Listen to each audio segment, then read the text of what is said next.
All chemistry का definition, chemistry is science of molecule and it's transformation. जान लीजिए ये मॉलिक्यूल का साइंस है। याद रखिएगा, केमिस्ट्री में जो मॉलिक्यूल को नहीं भूला वो केमिस्ट्री में कभी भी नहीं झूला। जैसे राम का रामायण, राम को पसंद करते हैं कि नहीं करते हैं? बहुत ज़्यादा। तब तो केमिस्ट्री समझ में आने वाला है। जैसे राम का रामायण वैसे मॉलिक्यूल का रसायन, केमिस्ट्री को हिंदी में बोलते हैं रसायन। जैसे राम का रामायण वैसे मॉलिक्यूल का रसायन। याद रखिएगा, केमिस्ट्री में अच्छा करना है तो हर वक्त मॉलिक्यूल पर फोकस कीजिए। आपको कुछ भी नहीं समझ में आए, बस आप मॉलिक्यूल को खोजिए, केमिस्ट्री आपके लिए इजी हो जाता है। तो मॉलिक्यूल क्या है ये अब हम लोग जानेंगे। तो नहीं, smallest particle of matter is known as molecule. तो अब मैटर क्या है भाई, आप तो बता सकते हैं व्हाट इज मैटर। मॉलिक्यूल के डिफिनेशन के बाद मैटर का डिफिनेशन देख लीजिए। तो मैटर क्या है भाई? Things having mass and occupies space known as matter. दुनिया का कोई वस्तु जिसमें वजन हो, जो जगह छके, वह मैटर है। अब प्रश्न ये उठ रहा है कि आपके चारों तरफ दिखने वाले कौन कौन से ऐसे थिंग्स हैं जो मैटर हैं, उसी पे मैं बात करने जा रहा हूँ। बैलून में हवा भरेंगे, हाँ, उसके हिसाब से एक तो वॉल्यूम रहेगा तो फूल जाएगा। बिल्कुल। उसके बाद अगर हम वेट करेंगे हाँ, तो नॉर्मल जो नहीं फुला हुआ बैलून है उससे ज़्यादा वेट वजन आएगा। सीधी सी बात है। और आप सुनिए वो क्या कह रहे हैं। एक बात कह दी, आप सुने ही नहीं। क्लास सुनने के लिए है ना कि किताब देखने के लिए। किताब घर में देखिए। उन्होंने कहा कि हवा में वजन है। क्यों? क्योंकि एक आप नॉर्मल बैलून को लीजिए, उसमें हवा नहीं भरा है, और एक वैसा बैलून लीजिए जिसमें हवा भरा है। दोनों को तौलिए, जिसमें हवा भरा है उसका वजन ज़्यादा होगा, इसलिए हवा में भी वजन है। ठीक है। अब जरा सोचिए, एक दूसरा एग्जाम्पल दे रहा हूँ। आप बाइक चलाते हैं, आपके बाइक का चक्का पंचर हो जाए। पंचर चक्का को खोल करके नापिए। अगर पंचर चक्का मान लेते हैं 10 केजी का वजन दिखाए, तब क्या कीजिए, उस चक्के को, उसके पंचर को साफ करके उसमें हवा भरिए। 32 पॉइंट तक हवा भर करके फिर उसको नापिए। वो निश्चित रूप से 12 केजी या 12 केजी नहीं तो 11 केजी या 11 केजी नहीं तो 10 केजी 500 ग्राम तो जरूर दिखाएगा। ये जो 500 ग्राम वजन बढ़ गया, ये किस चीज का वजन है? उसमें भरे हुए हवा का वजन है, यानी हवा में भी वजन होता है। तो साइंस सोचने का नाम है। नहीं समझे? एंशिएंट इंडिया में गुरुकुल हुआ करते थे। गुरुकुल के आचार्य को गार्जियन खबर देता था कि मेरा बच्चा 5 साल का हो गया है। वो आचार्य आते थे, उस बच्चे का यज्ञोपवीत संस्कार कराया जाता था। यज्ञोपवीत संस्कार का मतलब आप ये मत समझ लीजिएगा कि केवल पंडित जी के लिए है। नहीं नहीं नहीं नहीं, पंडित जी मतलब जो ज्ञान का आदान प्रदान करे वही पंडित जी है। जो न्याय का आदान प्रदान करे, जो न्याय व्यवस्था को कायम करे, वो क्षत्रिय है। और जो पैसा और पूंजी से अपने समाज को स्टेबल करे, वो वैश्य है। और जो सेवा से और भक्ति से अपने समाज को एकाकार करे, वो हरिजन है। इसका परिभाषा इस लॉर्ड मैकाले ने बदल के रख दिया। जातिवाद भारत में नहीं था। लॉर्ड मैकाले के बाद 1830 के बाद जातिवाद आया है। मैं पूरे प्रमाण के साथ बोल रहा हूँ। और आपके इतिहास में पढ़ाया गया कि सदियों से यह जातिवाद था। कभी जातिवाद नहीं था। अगर जातिवाद होता तो राम सिंह होते, कृष्ण यादव होते, अंगराज कर्ण मंडल होते, परशुराम तिवारी होते, चाणक्य मिश्रा होते। कभी सुना है क्या चाणक्य मिश्रा, राम सिंह, कृष्ण यादव? आपको तोड़ा गया, आपको खंड खंड में उड़ाया गया, आपके गुरुकुल को ध्वस्त किया गया। अब गुरुकुल को ध्वस्त करके आपके यहाँ 2 कौड़ी का एजुकेशन सिस्टम लागू कर दिया गया, जो कि अभी तक चल रहा है। तो आप इसी एजुकेशन में जैसे ही गुरुकुल वाला पद्धति को समझ जाते हैं कि आखिर गुरुकुल पद्धति है क्या, सीधी सी बात है, चीजों को समझ करके पढ़िए। अब जैसे आपने कहा कि मैटर का डेफिनेशन याद कर लिया है, हमने पूछने लगा कि मैटर कौन कौन है आपके अगल बगल में, तो आपको पता नहीं है। आप लोगों ने जवाब दिया ना कि हवा मैटर है क्योंकि उसमें वजन है, वो जगह छकता है। ठीक उसी तरह से आप लोग लाइट के बारे में क्या कहेंगे? लाइट मैटर है कि नहीं है? अगर लाइट में वजन होगा, लाइट जगह छेकता है, तो वो मैटर है। वही लाइट जो बल्ब से निकल रहा है, जो सूर्य से आ रहा है, उस लाइट में वजन है, वो लाइट जगह छेकता है। सोच करके बताइए। यानी लाइट में वजन नहीं है। नहीं तो अगर लाइट को आप जलते हुए छोड़ देते तो मम्मी बोलती कि रे तुम आधा घंटा से लाइट जलते हुए छोड़ दी हो, करीब 1.5-2 किलो लाइट निकल गया होगा। किसी दिन मम्मी बोली है? लाइट में वजन नहीं होता है। ऐसे भी जब हवा बहता है तो आपके बाल हिलते हैं, गाछ वृक्ष उखड़ जाते हैं, लेकिन कभी सुबह सुबह में सूरज का लाइट जब निकलता है तो आंधी आता है क्या धरती पे? धूल उड़ते हैं क्या लाइट के वजह से? आपके चेहरे पे अगर मैं हवा का झोंका मारूं तो आपका बाल हिलेंगे क्या? अगर एक तेज रोशनी का टर्च आपके चेहरे पे जलाऊं तो भी बाल हिलेगा? क्यों? क्योंकि हवा में वजन नहीं है, हवा जगह भी नहीं छकता है। सॉरी, लाइट में वजन नहीं है, लाइट जगह भी नहीं छकता है, जबकि हवा में वजन है, हवा जगह भी छकता है। एक बैलून ले लीजिए, अब बैलून को ऐसे पकड़ करके उसमें टर्च जलाइए। मान लीजिए कि आपका बैलून है, एक काले रंग का बैलून ले लिए और उसमें छोटका वाला टर्च डाल करके स्विच ऑन कर दीजिए। कर दिया स्विच ऑन, यहाँ पे स्विच ऑन हो गया। अब इसके अंदर तो लाइट जाने लगा, क्या ये बैलून फूलेगा? क्यों? क्योंकि लाइट जगह छेदता ही नहीं है, तो बैलून कैसे फूलेगा? बिजली के तार में जो बिजली बहता है, क्या वो मीटर है? क्या आपने सुना है कि इस बार मेरे घर में 15 किलो बिजली जला है? या कभी आपने सुना है कि इस बैटरी से करीब 2 कुंटल बिजली निकलेगा? यानी बिजली में भी वजन नहीं है, बिजली भी जगह नहीं छेदता है, अतः बिजली भी मीटर नहीं है। साउंड सुने हैं क्या कि बहुत जबरदस्त डीजे है, 1 मिनट में 15 कुंटल आवाज निकलता है, इससे कभी सुने हैं क्या डीजे के बारे में? यानी साउंड भी मैटर नहीं है। क्लियर हो गए? तो मैटर कौन कौन है मैं दिखा रहा हूं। देखिए आपके सामने सॉलिड, लिक्विड और ऑल टाइप्स की गैसेस हैं, ये मैटर हैं, क्योंकि इसमें मास होता है, ये स्पेस भी ऑक्यूपाइज करते हैं। दूसरी तरफ लाइट, साउंड, इलेक्ट्रिसिटी, टेम्परेचर जैसे चीजों में वजन नहीं होता है, ये जगह भी नहीं छकते हैं। तो ये जिसमें वजन है इसे आप पढ़ते हैं केमिस्ट्री के अंतर्गत, ये सारे चीज केमिस्ट्री में आते हैं। लेकिन जब दोनों को आप पढ़ते हैं, आप इसको और इसको दोनों को पढ़ते हैं, टोटली पढ़ते हैं, तो ये है फिजिक्स। यानी फिजिक्स का क्षेत्र केमिस्ट्री से बहुत बड़ा है। दोनों में अंतर समझ गए? ये दोनों मिला करके पढ़ते हैं तो वो फिजिक्स है, केवल जब इसको पढ़ते हैं तो वो केमिस्ट्री है। अब जिसमें मास है, इस सारे का विशेषता क्या है? ये सारे के सारे स्मॉलेस्ट पार्टिकल के बने होते हैं, स्मॉलेस्ट पार्टिकल के बने होते हैं, जिसे हम लोग क्या बोलते हैं? मॉलिक्यूल। लेकिन ये सारे मॉलिक्यूल के नहीं बने होते हैं, इसके अंदर क्या? नो मॉलिक्यूल, इसके अंदर मॉलिक्यूल नहीं होता है। यही तो फर्क है दोनों में। तो हम लोग केमिस्ट्री का डिफिनेशन अभी अभी आपने पढ़ा, chemistry science of molecules and it's transformation. यानी केमिस्ट्री में आप उन्हीं चीज़ों को पढ़ेंगे जिसमें मॉलिक्यूल होता है। अब आइए मॉलिक्यूल के बारे में हम लोग कुछ चीज़ों को जानते हैं।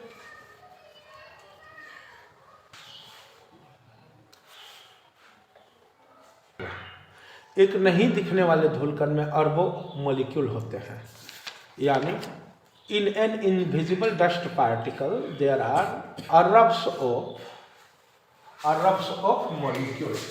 एक नहीं दिखने वाले धूलकण में अरबों मॉलिक्यूल होते हैं। नहीं दिखने वाले धूलकण का मतलब आप अपने रूम को अंधेरा कर दीजिए और एक पतला सा लाइट उस अंधेरे रूम में आप छोड़िए, उस पतले लाइट में आपको बहुत सारे धूलकण उड़ते हुए नजर आएंगे। अभी भी इस क्लास में वो धूलकण मौजूद हैं, लेकिन वो अभी इसलिए नहीं दिख रहे हैं क्योंकि यहाँ क्लासरूम में उजाला है, प्रकाश है, इसको एकदम अंधेरा कर दीजिए भक्त। अब तब एक पतला लाइट छोड़िए, उस पतले लाइट में आप लोगों को कुछ उड़ते हुए दिखा है, वो हमेशा एटमॉस्फेयर में उड़ते रहता है। उस छोटे से धूलकण में अरबों अणु होता है, अरब्स ऑफ मॉलिक्यूल होता है। क्लियर हो गए? बिल्कुल। गंगा किनार के एक बालू में 1/19 अणु का मतलब इकाई दहाई सैकड़ा हजार 10,000 लाख 10 लाख करोड़ 10 करोड़ अरब 10 अरब खबर 10 खरब मील 10 मील पद्म 10 पद्म शंख 10 अंक महाशंख। यानी एक गंगा किनार के बालू में 1 महाशंख मॉलिक्यूल पाया जाता है। सोचिए ये दुनिया कितनी छोटी है और कितना अलबेला दुनिया है, मॉलिक्यूल की दुनिया। क्लियर हो गया? अब आपको पता होना चाहिए कि 1 बूंद जल में कितना वाटर का मॉलिक्यूल होता है। अब मात्र 1 बूंद पानी में 2 गुना 10⁻21 मॉलिक्यूल होते हैं। वाटर का मॉलिक्यूल आपको जान के आश्चर्य होगा, ऐसे होते हैं टेडी बियर के जैसे। ये देखिए इस टाइप के मॉलिक्यूल होते हैं वाटर के। ऐसे ऐसे एक बूंद पानी में आपको 20 महासंख्य मॉलिक्यूल मिलेंगे, जबकि आपने देखा एक बालू के कण में एक महासंख्य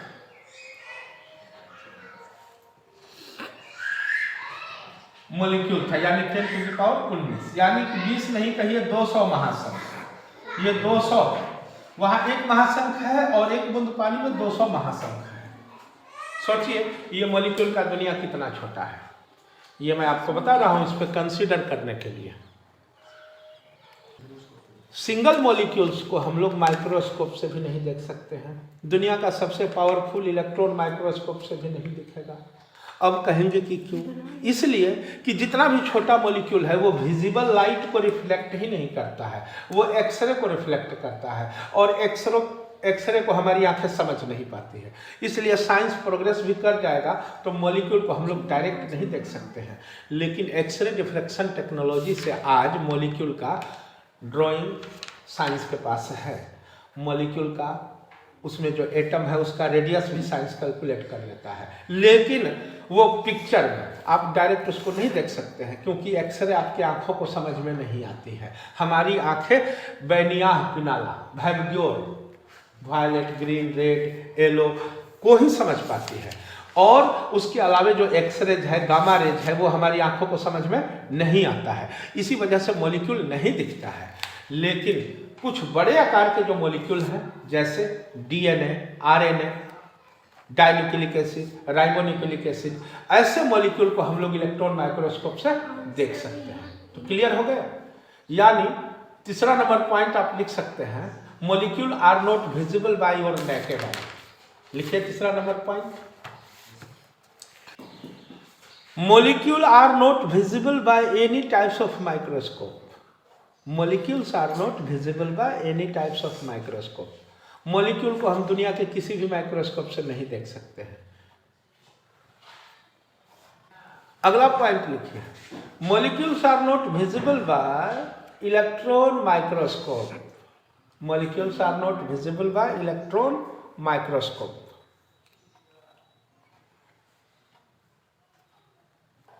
मॉलिक्यूल को हम इलेक्ट्रॉन माइक्रोस्कोप से भी नहीं देख सकते हैं, लेकिन वहाँ एक अपवाद है, एक्सेप्शन है। वहाँ नीचे लिख दीजिए नोट डाल करके। नोट में ये लिखिए, large molecules like DNA and RNA visible by electron microscope. चूंकि डीएनए और आरएनए हमारे बॉडी और लिविंग ऑर्गन के बॉडी में पाए जाने वाले बहुत ही विशाल आकार के मॉलिक्यूल होते हैं, वो इलेक्ट्रॉन माइक्रोस्कोप से दिख जाते हैं। तो मॉलिक्यूल तो दिखते नहीं हैं, तब क्या मॉलिक्यूल का फिगर संभव है? एकदम संभव है। एक्सरे डिफ्रेक्शन टेक्नोलॉजी से आप अलग अलग मॉलिक्यूल का फिगर ले सकते हैं, उसका चित्र ले सकते हैं। अब देखिए यहाँ आपने बहुत सारे मॉलिक्यूल को देखा। सबसे पहला है H2O। ये देखिए वाटर का मॉलिक्यूल है, टेडी बियर के जैसा। एक्सरे डिफ्रेक्शन से वाटर के मॉलिक्यूल का लगभग सेट यही आया है। ये रसोई गैस, किचन गैस का एक कंपोनेंट है C4 एस्टर यानी कि ब्यूटेन।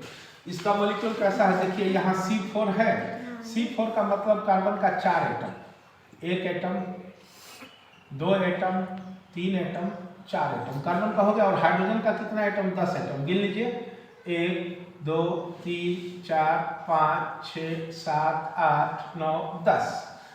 यानी कि फॉर्मूला से पता चल गया कि उसके अंदर पार्टिसिपेट एटम का नंबर क्या है।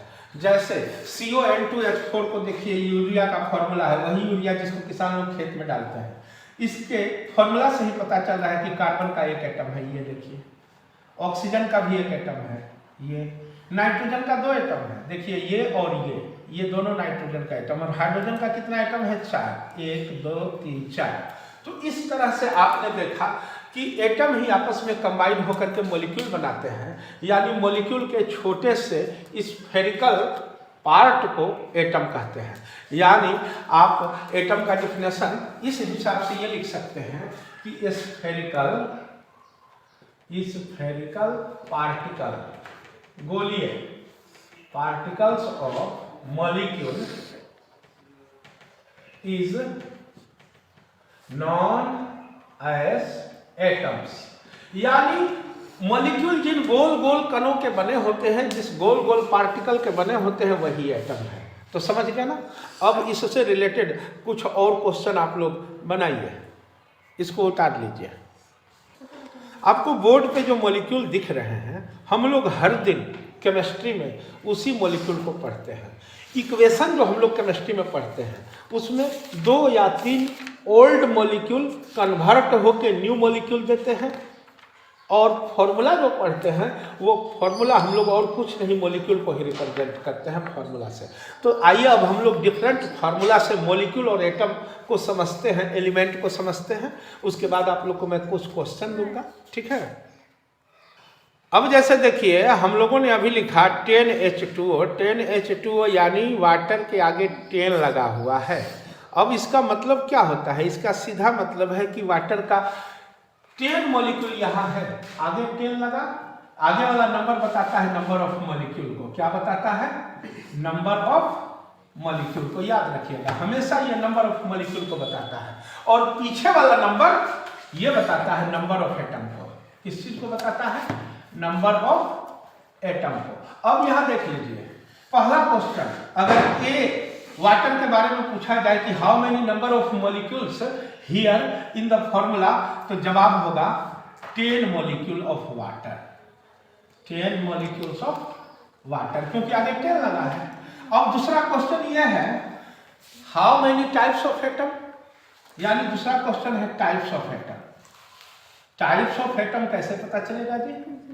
सीधी सी बात है, जो थोड़ा सा ज्यादा पढ़े हैं वो तो कह ही देंगे कि 2 टाइप का एटम है, एक हाइड्रोजन का, एक ऑक्सीजन का। लेकिन जिनको हाइड्रोजन ऑक्सीजन भी पता नहीं है, उनके लिए जितना बड़ा, जितना कैपिटल लेटर उतना टाइप ऑफ एटम। यहाँ कैपिटल लेटर 2 है, हाइड्रोजन और ऑक्सीजन, तो टाइप ऑफ एटम कितना हो जाएगा?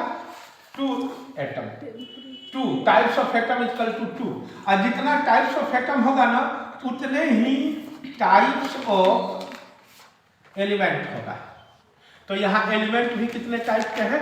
2 टाइप के। क्लियर हो गया? ये 3 चीज हम लोगों ने देखा। ये इक्वेशन ये सारा चीज बता रहा है। चौथा चीज, अब इसमें 2 टाइप का एटम है। पहला है नंबर ऑफ H एटम, यानी hydrogen atoms. Number of hydrogen atoms कितना है? 10 को 2 से गुना कीजिए 20। और नहीं बुझा रहा है तो देखिए 1 2 3 4 5 6 7 8 9 10 11 12 13 14 15 16 17 18 19 20। ये जो छोटा वाला है ये हाइड्रोजन का एटम है, और ये बड़ा वाला ऑक्सीजन का एटम है। और आगे 10 लगा है, इसका मतलब इसका 10 मॉलिक्यूल है। 1 2 3 4 5 6 7 8 9 10 मॉलिक्यूल है इसका। अब 10 मॉलिक्यूल में आप हर एक में 2-2 हाइड्रोजन का एटम है, तो 10 गुना 20 एटम, यानी number of atoms equal to 20 H atom. Clear हो गए? अब बात 5वां नंबर हो, नंबर ऑफ O एटम। तो नंबर ऑफ O एटम आपको दिख रहा है, कितना है भाई? इसके पीछे जहां कुछ नहीं लगा है वहां 1 लगा होता है।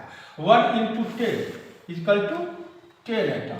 अब आप यहां देख लीजिए कि इसमें 10 एटम है कि नहीं। 1 2 3 4 5 6 7 8 9 10। एक चीज मैं आपको याद दिला दूं फिर से, ये टोटल एक मॉलिक्यूल है, लेकिन ये एक एटम ऑक्सीजन का है और ये दोनों 2 एटम हाइड्रोजन का है। यानी ये 3 एटम से मिलकर के एक मॉलिक्यूल बना है। 3 atoms form water molecule. Clear हो गए? तीनों एटम मिलकर के क्या बनाया है? वाटर का मॉलिक्यूल। तो इस तरह से आपने पहला सवाल को देखा। दूसरा सवाल मैं इसी पे दे रहा हूं, और आप लोग उसमें number of atom, types of element, types of ये सब निकालिए, ठीक है। आपके सामने 5H2SO4 का मीनिंग ड्राइंग से दिख रहा है, यानी आगे 5 लगा है। इसका मतलब ए नंबर का आंसर हुआ 5 molecule of H2SO4। 5 molecule of H2SO4 पहला हो गया। दूसरा नंबर, आप कितने टाइप के एलिमेंट हैं या कितने टाइप के एटम हैं, तो कैपिटल लेटर एक H है, एक S है, एक O है, यानी types of element equal to 3। अब जितना टाइप का एलिमेंट होगा उतने टाइप का एटम होगा। Types of atom equal to 3। Clear है? 3 टाइप का एटम है। और आप ऐसे भी देखिए, एक ये बड़ा वाला सल्फर का एटम है, और छोटका वाला ऑक्सीजन का एटम है, और सबसे छोटका वाला हाइड्रोजन का एटम है। तो 3 टाइप का एटम आपको दिख रहा है सभी में। अब 4 नंबर में हम लोग देखते हैं number of H atom. Number of H atom, देखिए नंबर ऑफ H एटम कितना है, 5 गुना 10, और ऐसे भी गिन लीजिए 1 2 3 4 5 6 7 8 9 10 H एटम है। 5 नंबर में नंबर ऑफ S एटम या number of O atom. O atom सभी में 4 है, पंचों का 20 कर सकते हैं, 5 गुना 4। कैसे भाई? 1 2 3 4 1 2 3 4 1 2 3 4 1 2 3 4 1 2 3 4, यानी कुल मिलाकर के नंबर ऑफ एटम कितना है? 20। नंबर ऑफ H एटम कितना है? 10। और नंबर ऑफ S एटम कितना है? बिल्कुल 5 है। Number of S atom equal to 5। Clear है? अब अगर पूछ दे 7 नंबर में टोटल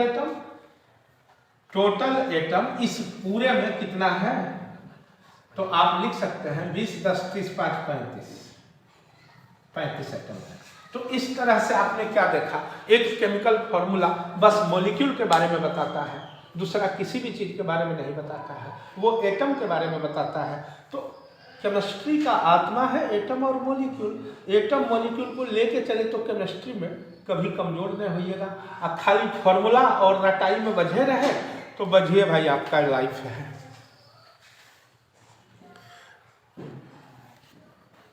मेरे वीडियो को शेयर करेंगे, चैनल को सब्सक्राइब करेंगे और लाइक करेंगे।